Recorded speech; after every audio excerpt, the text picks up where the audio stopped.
तो आज हम शुरुआत करेंगे पॉलिटी के सबसे इम्पोर्टेंट टॉपिक भारतीय संविधान से, जिसमें हम पढ़ेंगे भारतीय संविधान के विकास का इतिहास कि आखिर भारतीय संविधान बना कैसे, और संविधान सभा के बारे में पढ़ेंगे जिससे बहुत से प्रश्न एग्जाम में बनते हैं। और हम पूरे इस टॉपिक को एक कहानी की तरह पढ़ेंगे। आप भी इसमें इन्वॉल्व होइएगा और इसे आपको रटना नहीं है, बस एक कहानी की तरह समझना है और वीडियो को पूरा कॉन्सेंट्रेशन के साथ सुनना है।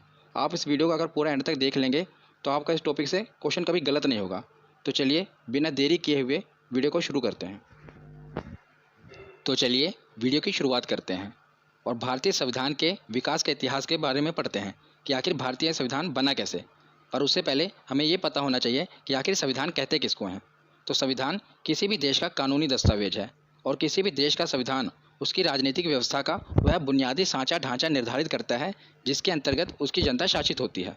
मतलब कि जनता पर शासन करने के लिए एक कानूनी दस्तावेज होता है जिसे संविधान कहते हैं। तो किसी भी देश का शासन व्यवस्था को चलाने के लिए वहाँ का संविधान होता है। और संविधान दो तरह का होता है, लिखित और अलिखित। लिखित उदाहरण के तौर पे भारत का संविधान ये लिखित संविधान है, और अलिखित ब्रिटेन का संविधान हो गया, सऊदी अरब का संविधान हो गया, ये अलिखित संविधान है। ये भी पूछा गया एग्जाम में। तो हम भारतीय संविधान को 3 फेजेज में पढ़ेंगे।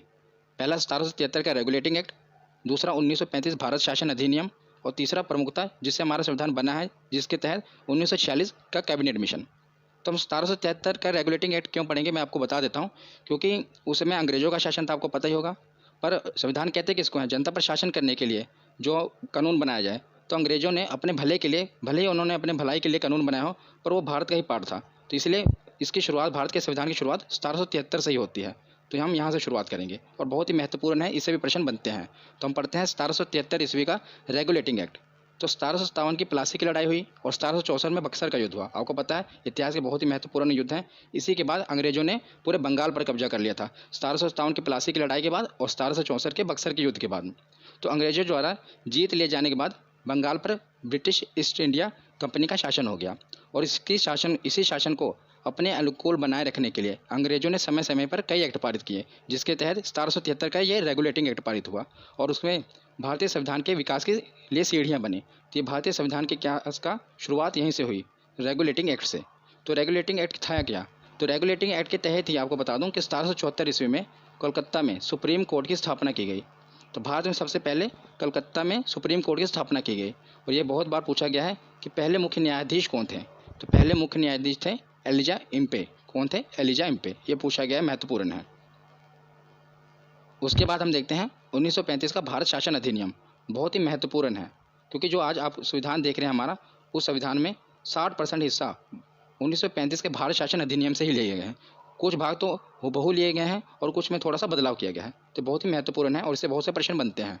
तो भारतीय संविधान का बहुत सा भाग, मैंने जैसे आपसे बताया ना, कि इसी अधिनियम से लिया गया है। क्वेश्चन बनता है कि भारत का जो संविधान बना है उसका मुख्यतः पार्ट किससे लिया गया है? तो याद रखिएगा 1935 के भारत शासन अधिनियम से। ये अंग्रेज लेकर आए थे और इसी अधिनियम द्वारा म्यांमार को भारत से अलग कर दिया गया। कि जो म्यांमार भारत से अलग कर दिया गया, पहले भारत का हिस्सा हुआ था म्यांमार, जिसे बर्मा कहते थे, उसे 1935 का भारत शासन अधिनियम द्वारा ही भारत से अलग किया गया। और इसी के अंतर्गत भारत में रिजर्व बैंक की स्थापना की गई, जिसे भारतीय रिजर्व बैंक कहते हैं। इसकी स्थापना कब हुई थी? 1 अप्रैल 1935 में भारत में आरबीआई की स्थापना हुई थी। तो ये किसके तहत हुई थी? तो 1935 का भारत शासन अधिनियम के तहत। तो उसके बाद हम देखते हैं 1946 ईस्वी में कैबिनेट मिशन का गठन। तो इसी कैबिनेट मिशन के गठन के तहत जो हमारा आप संविधान देख रहे हैं, आधुनिक संविधान, इसी मिशन, कैबिनेट मिशन के अंतर्गत ही बना है। तो जुलाई 1946 ईस्वी में कैबिनेट मिशन के तहत भारतीय संविधान के निर्माण के लिए संविधान सभा का गठन किया गया। तो संविधान सभा का गठन किया गया कि ताकि जो भारत का संविधान है बनाया जाए। तो संविधान सभा के सदस्यों की संख्या बहुत बार एग्जाम में पूछा गया है। तो याद रखिएगा 389। कुल कितने सदस्य थे संविधान सभा में? तो 389 सदस्य थे। तो उसमें से 292 ब्रिटिश प्रांतों के प्रतिनिधि थे। तो ब्रिटिश प्रांतों के प्रतिनिधि कैसे, मैं आपको बताता हूँ। जैसे कि जो हमारा पूरा भारत था, पूरे भारत पर अंग्रेजों का अधिकार नहीं था। लगभग 60% जो हिस्सा था उस पर पूरा डायरेक्ट अंग्रेजों का अधिकार था। और जो लगभग 40% हिस्सा है उसमें राजा रजवाड़ों, जो देशी रियासतें हैं, उनका अधिकार था। कहीं पर फ्रांस का अधिकार था, कहीं पर पुर्तगाल का अधिकार था। मतलब 60% तो डायरेक्ट अंग्रेजों के अधीन था। तो उसे हम ब्रिटिश प्रांत कहते हैं। और बाकी जो देसी रियासतें हैं इस पर राजा रजवाड़ों का अधिकार था। जैसे राजस्थान हो गया, कुछ हिस्सा मध्य प्रदेश का हो गया, वहाँ पर राजा रजवाड़ों का अधिकार था, इसीलिए उसे हम देशी रियासत कहते हैं। ठीक है। तो जब हमारा संविधान बना तो 292 ब्रिटिश प्रांतों के प्रतिनिधि आए, जहाँ पर मतलब ब्रिटिश सरकार का डायरेक्ट अधिकार था, वहाँ से 292 मेंबर चुने गए। और 93 देशी रियासतों के प्रतिनिधि आए, मतलब जो राजा थे वो 93 देशी रियासतों के प्रतिनिधि मेंबर बन गए हैं और 4 चीफ कमिश्नर। तो ये संख्या पूछी जाती है ज़्यादातर कि ब्रिटिश प्रांतों के प्रतिनिधि कितने थे, तो याद रखिएगा 292 और 93 थे देशी रियासतों के, और कुल कितने थे, तो 389 थे। तो उसके बाद अब हम आगे देखते हैं संविधान सभा की कार्यवाही कि आखिर हमारा संविधान बना कैसे। तो उसमें मुख्यतः आपको 3 डेट याद रखनी है। एक 9 दिसंबर 1946, उसके 2 दिन आप जोड़ देंगे तो 11 दिसंबर 1946, उसमें 2 दिन आप जोड़ देंगे तो 13 दिसंबर 1946। ना जाने कितनी बार एग्जाम में ये डेट पूछी गई है। तीनों डेट बहुत ही महत्वपूर्ण है, आपको रटना नहीं है, बस आपको मैं याद करा दूंगा, देखिए कैसे। तो शुरुआत आप देखते हैं 9 दिसंबर 1946, बहुत ही महत्वपूर्ण दिन है क्योंकि संविधान सभा की जो पहली बैठक हुई, हमारा संविधान कैसे बनेगा, उसकी रूपरेखा क्या होगी, सब कुछ पहली बैठक 9 दिसंबर 1946 ईस्वी के दिन हुई। तो ये बहुत ही ऐतिहासिक दिन है। पर इस बैठक का मुस्लिम लीग ने बहिष्कार किया। तो पूछा गया है कि संविधान सभा का बहिष्कार किसने किया था, तो मुस्लिम लीग ने बहिष्कार क्यों किया, क्योंकि मुस्लिम लीग ने अलग अलग देश की मांग कर रहे थे, वो पाकिस्तान की मांग कर रहे थे, इसलिए उन्होंने संविधान सभा का बहिष्कार कर दिया। तो जब ये संविधान सभा की बैठक हुई तो उसमें एक अध्यक्ष भी चुनना था, क्योंकि एक अध्यक्ष तो जरूरी है। पर जब बहिष्कार हो गया तो सभा ने सोचा कि पहले एक अस्थायी अध्यक्ष चुन लेते हैं, उसके बाद हम स्थायी अध्यक्ष चुन लेंगे। तो सभा ने निर्णय लिया, संविधान सभा ने, कि हम एक अस्थायी सदस्य चुनेंगे। तो सभा का जो सबसे बुजुर्ग सदस्य था डॉक्टर सच्चिदानंद सिन्हा, ये सबसे सीनियर थे, इन्हें अस्थायी अध्यक्ष चुन लिया गया कि जब तक स्थायी अध्यक्ष नहीं हो जाता आप अस्थायी अध्यक्ष रहेंगे। पर उसके 2 दिन बाद जब संविधान सभा की बैठक हुई तो डॉक्टर राजेंद्र प्रसाद को संविधान सभा का स्थायी अध्यक्ष चुन लिया गया। बहुत ही महत्वपूर्ण है दोनों, याद रखिएगा। जब आपसे पूछा जाए कि संविधान सभा का अस्थायी अध्यक्ष कौन थे, तो याद रखिएगा डॉक्टर सच्चिदानंद सिन्हा थे, डॉक्टर सच्चिदानंद सिन्हा। पर जब पूछा जाए कि स्थायी अध्यक्ष कौन थे, तो डॉक्टर राजेंद्र प्रसाद। तो उसके 2 दिन बाद 9 हो गई, फिर 11 दिसंबर 1946 हो गई। अब देखते हैं 13 दिसंबर 1946। तो 13 दिसंबर 1946 को जवाहरलाल नेहरू ने सभा के समक्ष उद्देश्य प्रस्ताव, जिसे हमारे भारतीय संविधान की प्रस्तावना कहते हैं, उसे पेश किया और इसी के साथ संविधान बनने की कार्यवाही शुरू हुई। ये क्वेश्चन पूछा जाता है कि जवाहरलाल नेहरू ने उद्देश्य प्रस्ताव कब पेश किया, तो इसे 13 दिसंबर को, जब अध्यक्ष बन गए उसके बाद ही आगे कार्यवाही शुरू होगी संविधान सभा की। उसके 2 दिन बाद 13 दिसंबर को उन्होंने उद्देश्य प्रस्ताव पारित किया, पेश किया संविधान सभा के। तो उसके बाद हम कुछ प्रमुख समितियों के अध्यक्ष देख लेते हैं। ये सभी मोस्ट इंपॉर्टेंट है, बहुत बार एग्जाम में डायरेक्ट पूछे जाते हैं और 1 नंबर का, आपको कुछ नहीं करना, बस इसको देखिए कैसे याद करते हैं। सबसे पहले संचालन समिति। तो संविधान सभा के अध्यक्ष कौन थे, तो डॉक्टर राजेंद्र प्रसाद, वही संचालन समिति के अध्यक्ष थे। उसके बाद प्रारूप समिति यानी कि ड्राफ्टिंग समिति, कि संविधान की रूपरेखा क्या होगी, कैसे बनाना है, तो उसके अध्यक्ष सभी को पता ही होना चाहिए, बाबा साहब डॉक्टर भीमराव अम्बेडकर, ये प्रारूप समिति के अध्यक्ष थे। तीसरा याद रखना है आपको, प्रांतीय संविधान समिति। प्रांतीय मतलब कि जैसे आपको पता है भारत आज हम राज्य कहते हैं ना, उस समय प्रांतों में बटा हुआ था। तो इस सभी प्रांतों को एकजुट किसने किया, भारत को एकजुट किसने किया, तो सरदार वल्लभ भाई पटेल ने। इससे आप याद रख सकते हैं कि प्रांतीय संविधान समिति के अध्यक्ष कौन थे, तो सरदार वल्लभ भाई पटेल। उसके बाद देते हैं संघीय संविधान समिति। संघ मतलब कि केंद्र, तो हमारे पहले प्रधानमंत्री पंडित जवाहरलाल नेहरू संघीय संविधान समिति के अध्यक्ष थे। और राष्ट्र ध्वज संबंधी समिति जो बनी थी उसके अध्यक्ष कौन थे, तो ये भी एसएससी में पूछा गया था कि राष्ट्र ध्वज संबंधी समिति के अध्यक्ष कौन थे, तो डॉक्टर राजेंद्र प्रसाद। आपको ये 5 याद होना चाहिए और बहुत ही महत्वपूर्ण है, या आपको याद भी हो गए होंगे क्योंकि ज़्यादा इसमें कुछ डिफिकल्ट नहीं है। उसके बाद हम देखते हैं कि आपको पता है कि मुस्लिम लीग ने संविधान सभा का बहिष्कार कर दिया क्योंकि वो अलग देश की मांग कर रहे थे। तो आखिर दिन आ ही गया कि 3 जून 1947 को यह घोषणा कर दी गई कि भारत का बंटवारा होगा। भारत का बंटवारे की घोषणा कब की गई, तो 3 जून 1947 को। तो भारत जो है अपना आज़ादी दिवस 15 अगस्त 1947 को मनाता है, पर पाकिस्तान अपना आज़ादी दिवस 14 अगस्त 1947 को मनाता है। तो जब देश का विभाजन हो गया तो उसके बाद जो संविधान सभा बैठी थी उसका पुनर्गठन हुआ। तो 31 अक्टूबर 1947 को संविधान सभा का पुनर्गठन किया गया। पुनर्गठन क्यों किया गया, क्योंकि जो पहली संविधान सभा बैठी थी उसमें तो जो पाकिस्तान के सदस्य थे वो भी तो इंक्लूड थे ना। जो पाकिस्तान की जो देशी रियासतें थी, जो वहाँ के राजा थे और जो वहाँ के प्रांतों के ब्रिटिश प्रांतों के प्रतिनिधि थे वो भी सम्मिलित थे। लेकिन जब पाकिस्तान एक अलग देश बन गया, इधर बांग्लादेश जो आज हम पहले पूर्वी पाकिस्तान वो भी बन गया, तो जो उसके राजा रजवाड़े थे वो हमारे संविधान में क्यों भाग लेंगे। तो इसीलिए अब क्या हुआ, सदस्यों की संख्या कम हो गई। पहले कितनी थी, तो याद रखना, पहले थी 389, 389। अब कितनी हो गई, तो 299। जब आपसे प्रश्न बनेगा तो ऐसा पूछा जाता है कि संविधान सभा की जब पहली बैठक हुई तो उसमें कुल सदस्य कितने थे, तो याद रखिएगा 389। तो जब पूछा जाएगा कि जब भारत का विभाजन हो गया तो जब संविधान सभा का पुनर्गठन के बाद कितने सदस्यों की संख्या हो गई, तो 299। इसमें कंफ्यूज ना होइएगा क्योंकि कम हो जाएंगी ना, या बस ये पहले 389 थी उसके बाद कम होकर 299 हो गई। तो जब 299 होगी तो प्रांतीय सदस्यों में भी कमी आएगी, तो 229 ब्रिटिश प्रांतीय सदस्य थे और राजे रजवाड़ों में भी कमी आएगी। तो पहले जो 70, अभी कितने हो गए 70, और पहले कितने थे, तो पहले मैं आपको बताऊँ तो पहले थे 93 और अब कमी हो गई कितने हो गए 70। और पहले ये प्रांतीय सदस्य कितने थे, तो प्रांतीय सदस्य 292 और अब कम हो गए कितने हो गए 229।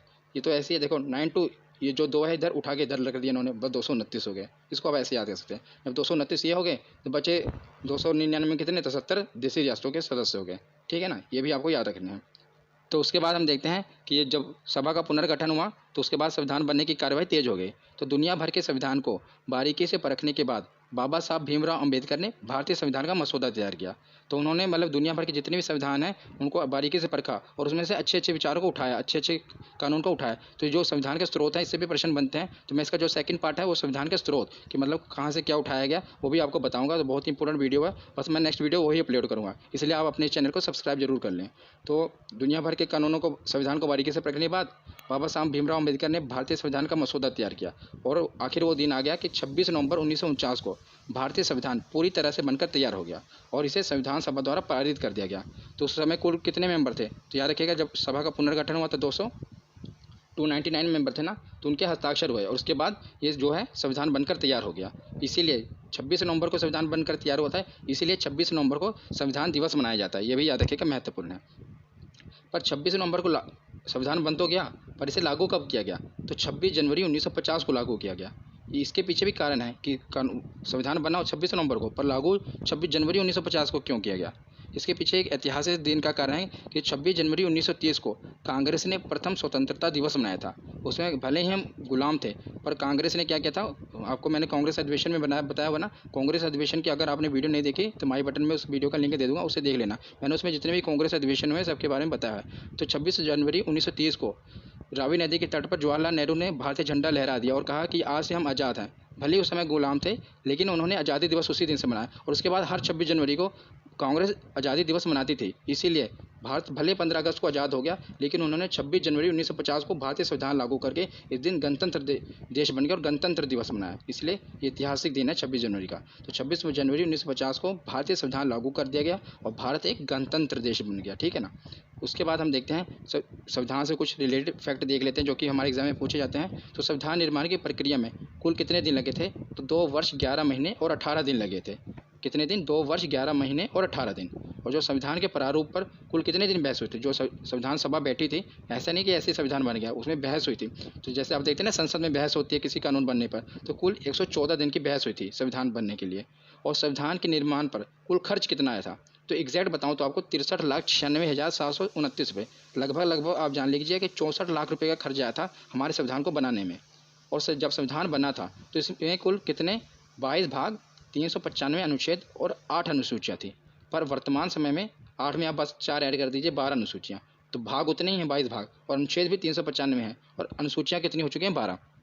हालांकि 395 अनुच्छेद में ए बी ऐसे 395 ए 395 बी कर करके लगभग 450 अनुच्छेद हो चुके हैं, पर मूल रूप से 395 अनुच्छेद हैं। उसके आगे ऐड हुए हैं ऐसे 395 ए 395 बी, पर जो संख्या 395 की है। अब आप देखें तो लगभग 450 अनुच्छेद हो चुके हैं, पर मूल रूप से कितने हैं, 395 अनुच्छेद ही हैं। पर अनुसूचियाँ जरूर बढ़ी हैं 4, पहले 8 अनुसूचियाँ थी, अब 12 अनुसूचियाँ हैं।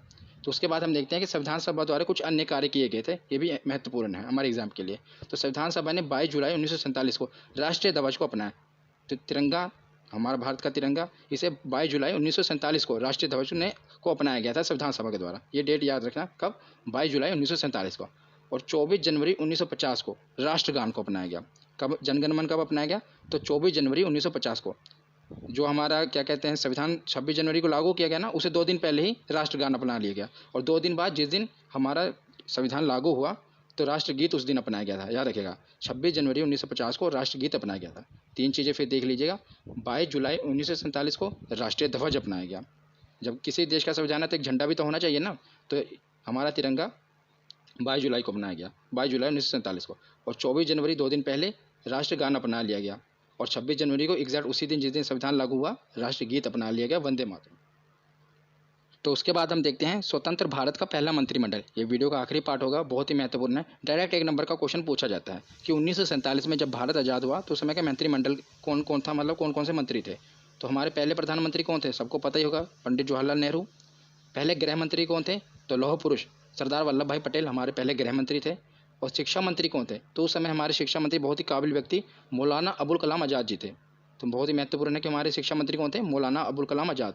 और पहले रेलवे मंत्री, ये भी आपके लिए इंपॉर्टेंट है, डॉक्टर जॉन मथाई हमारे पहले रेलवे मंत्री थे। और श्रम मंत्री तो जगजीवन राम, रक्षा मंत्री कौन थे? तो बलदेव सिंह। ये बलदेव सिंह एसएससी में पूछा गया क्वेश्चन है कि हमारे पहले रक्षा मंत्री कौन थे। तो इसको आप याद करने के लिए मैं अगर आपको ट्रिक बता दूं, वैसे याद होना चाहिए पर ट्रिक के लिए अगर आप देखें तो रक्षा मंत्री, देखिए रक्षा करना है तो बलवान व्यक्ति होना चाहिए जिसके अंदर भुजाओं में बल हो, इसलिए आप बलदेव याद रखना कि बलदेव होगा, अगर वो बलवान होगा तभी तो हमारी देश की रक्षा कर पाएगा, क्योंकि एसएससी में पूछा गया इसलिए मैं आपको इसकी ट्रिक बता रहा हूँ। ये इंपॉर्टेंट है कि हमारे पहले रक्षा मंत्री कौन थे, तो बलदेव सिंह थे। पहले स्वास्थ्य मंत्री तो राजकुमारी अमृत कौर, ये हमारी पहले स्वास्थ्य मंत्री थी। और हमारे उस समय के वित्त मंत्री कौन थे, तो आर के शनमुगम शेट्टी। बैंकिंग एग्जाम में ज़्यादातर पूछा जाता है कि हमारे पहले फाइनेंस मिनिस्टर कौन थे, तो याद रखिएगा आर के शनमुगम शेट्टी। तो आज की ये वीडियो यहीं पर ख़त्म होती है। आशा करता हूँ आपने कुछ नया सीखा होगा। अगर आपको वीडियो अच्छी लगी तो लाइक और शेयर जरूर करिएगा और अपने चैनल को सब्सक्राइब करके बेल आइकन को जरूर प्रेस करिएगा। धन्यवाद।